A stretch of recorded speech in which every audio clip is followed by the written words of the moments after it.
નમસ્કાર મિત્રો, ગુજરાતી વાર્તા સાંભળવા માટે આવ્યા છો. ચાલો વાર્તાની શરૂઆત કરીએ. ગયા રવિવારે આપણે વાત કરતા હતા મારી અને સોનલની લવ સ્ટોરી વિશે. સોનલ સાંજે રોજ બાલ્કનીમાં બેસતી અને હું એ બાલ્કનીની સામેની તરફ આવેલી ચાની ટપરી પર ચા પીવા જતો. સૌથી પહેલાં મારી એના નજર પર પેલી અને ત્યારબાદ સોનલ પણ મને જોતી અને અમે બંને એમની એમ અમારી નજર પર મળી ગયેલી. અમે એકબીજાને પ્રેમ કરતા તો થઈ ગયેલા, પરંતુ અમે એકબીજાની સાથે ક્યારેય કોઈ વાત નહોતી કરી. અરે અમને તો એકબીજાના નામ પણ નહોતા ખબર. પણ વાતની શરૂઆત કરીએ તો કઈ રીતે, ત્યાં સુધી જેને નજરોથી નિહાળી હતી ને ઈશારો કરીને નીચે બોલાવવામાં પણ અવઢવ થઈ રહી હતી. વળી નીચે અમને કોઈએ જોઈ લીધા તો સોનલ તો ત્યાં જ રહેતી હતી, તો અમને કોઈ જોઈ અને કોઈ જાય તો મોટી આફત પડી. ને જ્યાં જ વાતની શરૂઆત જ નથી થઈ તો એને ક્યારેક દૂર મળવા માટે પણ કઈ રીતે બોલાવી શકાય. આ અવઢવ ચાલતી જ હતી. ત્યાં એક સાંજે સોનલે સામેથી જ મારી તરફ હાથ હલાવ્યો અને મને ઈશારો કરીને બતાવ્યું કે એક ચીઠી નીચે ફેંકી રહી છે, અને હું સમજી ગયો કે મારે એ ચીઠી લઈ લેવાની છે. થોડી જ ક્ષણોની આ વાત હશે, પરંતુ એટલામાં જ મારામાં મનમાં કેટલા વિચારો આવી ગયા. સોનલે એમાં શું લખ્યું હશે? થોડી ક્ષણોમાં એણે ચીઠી નીચે ફેંકી અને કોઈ ન જુએ એમ મેં તે ચીઠી વણી લીધી. ગાળામાં મેં મારા કલીગ્સને પણ અમારી ઝરૂખાવાળી મૌન લવ સ્ટોરી વિશે જણાવી રાખ્યું હતું. એના કારણે ચિઠ્ઠીકાંડ વખતે મને એમનો સાથ પણ મળી રહ્યો હતો.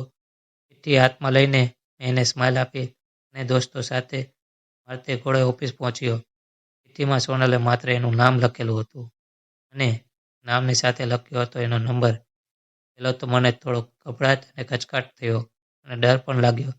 ક્યાંક સોનલે કોઈ પડતો નંબર નહીં લખ્યો હોય ને, ક્યાંક એના પપ્પા કે ભાઈ અથવા અન્ય કોઈનો નંબર લખ્યો નહીં હોય ને, અને એમને મારી પાળ મેળવવા માટે આવું કર્યું હોય છે તો.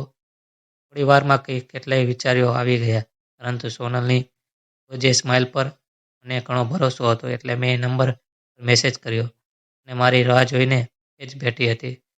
તરત જ એણે રિપ્લાય કર્યો. એનો હાઈનો રિપ્લાય આવતો તરત જ મને એને પ્રપોઝ કર્યું. દિલમાં ગભરાટ હોવા છતાં મેં એને આઈ લવ યુ સોનલ કહી દીધું. એને પણ એક સ્માઇલ આપી અને સાથે મને આઈ લવ યુ ટુનો મેસેજ પણ કર્યો. ગણતરીની મિનિટોમાં જ અમે એકબીજાના થઈ ગયા. પછી અમે આખો દિવસ ચેટ કરતા અને લાગ જોઈને તે દૂર ક્યાંક એકાંતમાં મળતા પણ ખરા. 6-7 મહિના સુધી આ રીતે અમારી લવ સ્ટોરી ચાલી હશે. અને ત્યાં એક દિવસે સોનલે એના પપ્પાને મારા પ્રેમ વિશેની વાત કરી. સોનલના પપ્પાની એક દીકરી હતી અને પિતાને ખૂબ જ લાડકી હતી, એટલે માત્ર મેં એટલું જ પૂછ્યું, તું સુખી તો રહીશ ને? અને સોનલે એનો જવાબ આપ્યો, હામાં જ આપતા જ એક દિવસ તારું મુહૂર્ત જોઈને એના પિતાએ કાકા અમારે ત્યાં એનો સંબંધ લઈને આવ્યા.